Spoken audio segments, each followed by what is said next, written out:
呢單案開始兩位主人公係嚟自荷蘭麥斯福特，分別係當時22歲 Lisanne Fran 21歲 Chris Kramers。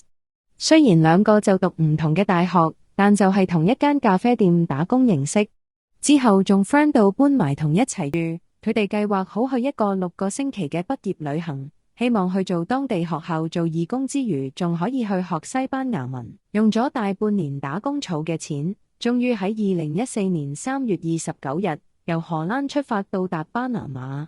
到達之後就喺博卡斯德爾托羅玩咗2星期嘅陽光與海灘。原定計劃報咗名之後，喺去一個波菲特小鎮喺學校做義教1個月，但之前玩得太開心忘晒形，就錯過咗個學校電郵通知。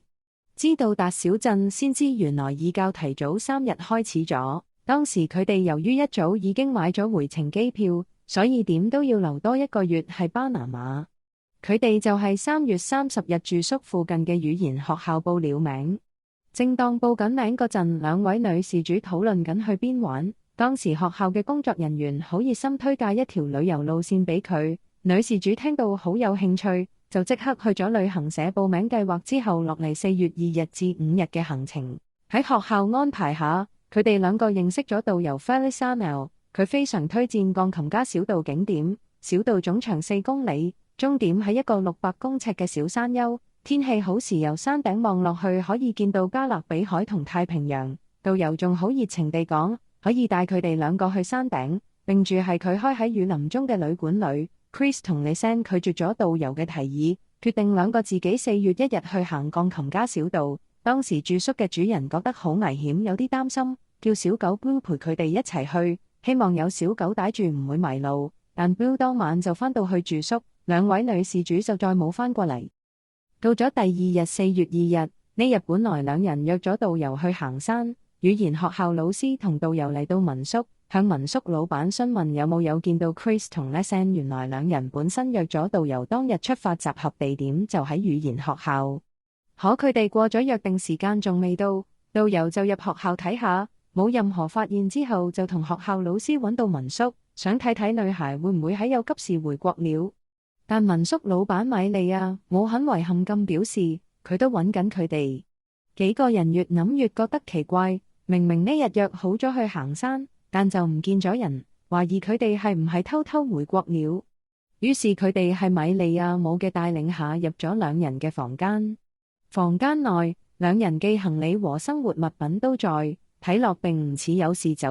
於是導遊提議等失蹤24個鐘後報警。導遊喺當日晚上9點到警局報案。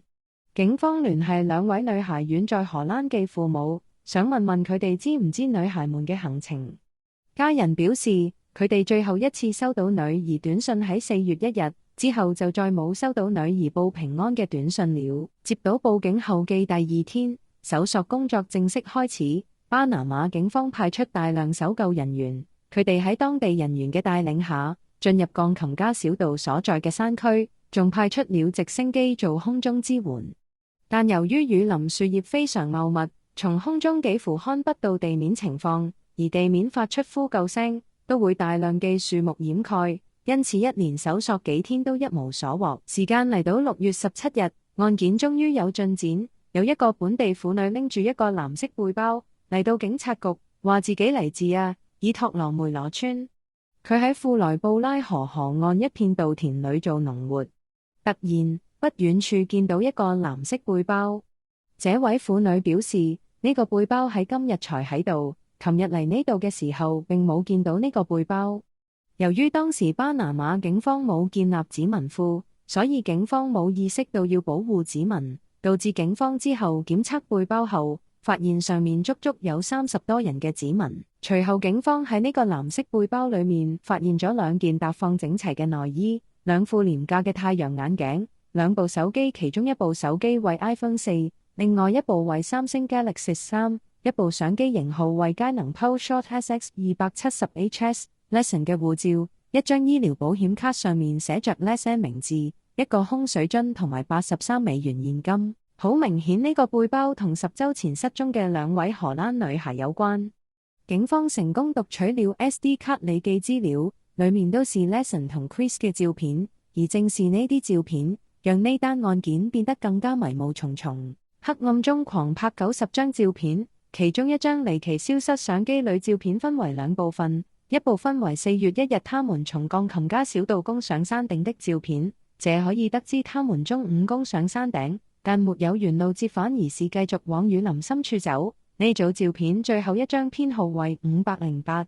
第二部分相片拍照時間為1週後的凌晨1到4點，相機在黑暗中瘋狂的拍了90張照片，大多的照片都是漆黑模糊，只有幾張可看見石頭、植物、紅色塑膠袋，還有幾張是 Chris 零散的紅髮或後腦着的照片，令人懷疑當時 Chris 還活着嗎？這是 Lisanne 拍的還是另有其人？如果兩人想用相機記錄或求救，會等到1週後才想到使用相機？另外這組照片首張編號為510，那麼編號509的照片哪去了？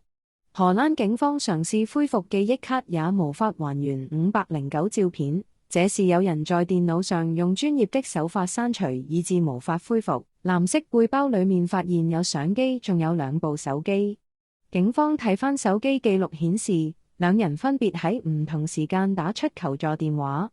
4月1日 iPhone 下午4點39分打出112 ，Samsung 4點51分打出112。由於沒有信號，這兩次電話都沒有接通。4月1日當天再也沒有撥打電話。4月2日兩部手機又打了3次112，其中三星手機在上午10點53分還撥打了巴拿馬報警號碼911。然而還是沒有接通。4月3日 ，iPhone 手機在上午9點33分又撥打了1次911，然後在短暫開機後又關閉了。這一天三星手機連續2次開機關機。4月4日 ，iPhone 手機2次開機關機，而三星手機沒有任何活動。4月5日 ，iPhone 手機4月7日 ，iPhone 手機撥打了77次報警電話，但無一接通。4月11日。iPhone 手機最後一次開機，但仍為密碼輸入錯誤，此後關機再無記錄。尋獲背包後，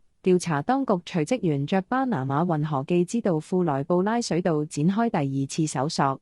兩位搜救隊中喺 Lisanne 背包尋獲處數公里遠嘅河道東岸發現了 Chris 整齊摺好嘅牛仔短褲，並放咗喺岩石上。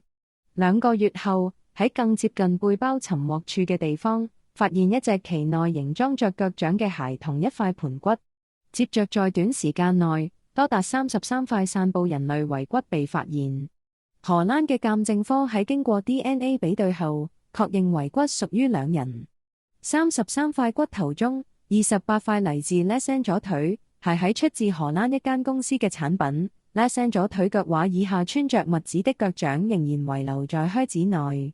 盤骨則屬於 Chris。鑑識報告亦提及 Lisanne 嘅遺骨上仍有皮膚殘留，Chris 嘅盤骨卻似乎被漂白過。